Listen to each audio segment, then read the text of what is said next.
प्रतिप्रचंद्र लेखेव वर्दी विष्णू विश्ववंदिता शहासुनशुशैषा मुद्रा भद्राय राजदे.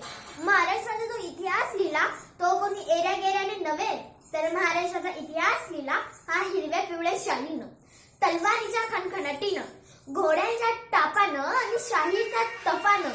आणि हाच इतिहास घडवला तो छत्रपती शिवरायांना, मुजरा त्या छत्रपती शिवाजी महाराजांना, रयतेच्या राजाला, ज्याच्या भक्तीला जोडणे, त्याच्या शौर्याला तोडणे, जो अथंग आहे सागरा समान, तो छत्र म्हणजे आभाळाचा सन्मान, तो त्या सूर्याची शान, मराठी मनाचा धगधगता अभिमान, काळीचा हे सह्याद्री ज्याला शंभूचा अभिमान, महाराष्ट्राच्या देवाऱ्यात त्याचं पहिलं स्थान.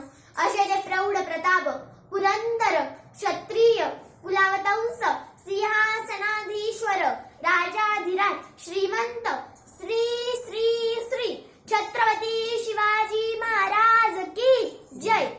बंदुकीच्या जोरावर आणि हंटरच्या धाकावर, अहो बंदुकीच्या जोरावर आणि हंटरच्या धाकावर मी अनेक वाघांना माणसाप्रमाणे जगायला शिकवणारी माणसे बघितली आहेत, परंतु बंदुकीच्या जोराशिवाय आणि हंटरच्या धाकाशिवाय मी इतक्याच माणसाला वाघाप्रमाणे जगायला शिकवणारा एकच वाघ बघितला, आणि तो म्हणजे छत्रपती शिवाजी महाराज. आज आपण ज्या महाराष्ट्रामध्ये राहत आहोत तो महाराष्ट्र म्हणजे काय हो? तो महाराष्ट्र म्हणजे शिवरायांचा विचारांचा, जिजाऊंच्या संस्कारांचा आणि शंभूचा पराक्रमांचा साक्षीदार म्हणजे माझा महाराष्ट्र. कष्टकरी दीनदलितांचा, शेतकऱ्यांचा आणि 105 हुतात्म्यांच्या बलिदानाचा आणि दिल्लीच्या तख्ताला एक घाव फोडणारा जिगरबाज माझ्या मर्द मावळ्यांचा हा महाराष्ट्र, जिगरबाज माझ्या मर्द मावळ्यांचा हा महाराष्ट्र. आणि आज या महाराष्ट्राच्या मातीत 19 फेब्रुवारी 1630 रोजी एका रत्नाचा जन्म झाला, तो म्हणजे छत्रपती शिवाजी महाराज. छत्रपती शिवाजी महाराजांनी आपल्या आयुष्यामध्ये वस्तू वापरल्या व माणसे जपली, परंतु आज मात्र आपण वस्तू जपतो आणि माणसं वापरतो. त्यांनी त्यांच्या सुवर्ण अक्षरांनी इतिहास लिहिला. त्यांनी सांगितलेली प्रत्येक गोष्ट आपल्या मनामध्ये ठासून भरलेली असते, म्हणून मला तुम्हाला त्यांचा एक प्रसंग सांगावासा वाटतो. एकदा छत्रपती शिवाजी महाराज कर्नाटकाच्या मोहिमेवरनं महाराष्ट्रात परत येत होते. तेथे बेलवाडी नावाचं गाव होतं.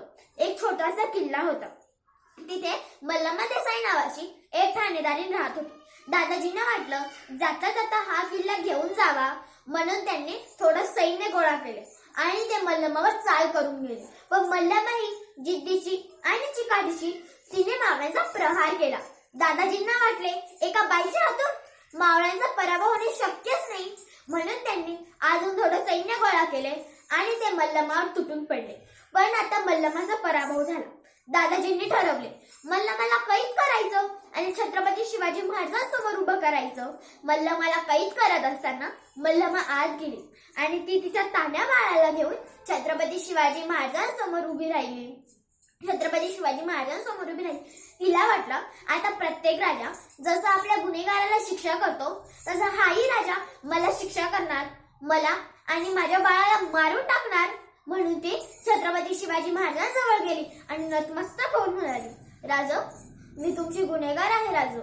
तुम्हाला जी काही शिक्षा द्यायची असेल ती तुम्ही मला द्या, पण यामध्ये माझ्या तान्या बाळाचा काहीही दोष नाही. हे ऐकून महाराजांनी स्मितहास्य केले आणि चिटणीस इशारा केला. चिटणीस दुधाची वाटी घेऊन बाहेर आला. महाराजांनी बाळाला उचललं आणि मांडीवर ठेवलं. त्याला चमच्याने दूध पाजलं. म्हणाले, हा जो आमच्या मांडीवर दिसत आहे ना तो आमचा भाचा आहे.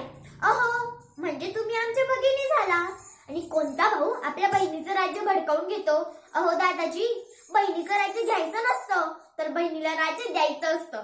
आणि अशा या सत्या काळातही माझ्या राजानं त्या मल्लम्माला तिचं राज्य तर परत केलंच, पण तिला चोळी बांगडी देऊन घरी पोहोच केलं. जे जगाने केले ते छत्रपती शिवाजी महाराजांनी कधीच केले नाही, आणि जे छत्रपती शिवाजी महाराजांनी केले ते जगाने कधीच केले नाही. म्हणून जगाला छत्रपती शिवाजी महाराजांसमोर झुकावे लागते. छत्रपती शिवाजी महाराजांनी आपल्या आयुष्यामध्ये नेहमी स्त्रीचा आदर केला.